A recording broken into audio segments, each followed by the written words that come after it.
এবং এটিতে অন্যান্য গাড়ির থেকে 10 গুণ গাড়ি বৃদ্ধি পাবে, ময়লা বৃদ্ধি পাবে। এটাতে অন্যান্য গাড়িতে যা হয় তার থেকে 10 গুণ, যেহেতু কম্প্যাক্ট করে ফেলবে এই গাড়ি ময়লাটাকে। এতে কিন্তু পরিবেশ অনেক বান্ধব। তাহলে আমাদের যেখানে 10টা ট্রাক লাগতো সেখানে কিন্তু একটা ট্রাকই কিন্তু 10টা ট্রাকের কাজ করে ফেলবে। দ্যাট ইজ দা আমি কি বলবো এটাকে, এটার সবচেয়ে বড় অ্যাডভান্টেজ এটা। জি, ধন্যবাদ সবাইকে। Thank you.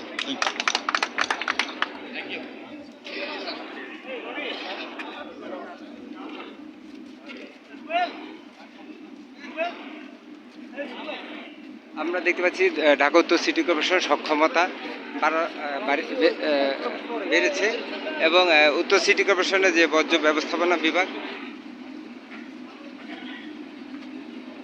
সে বর্জ্য ব্যবস্থাপনা বিভাগ থেকে এখানে আমরা দেখতে পাচ্ছি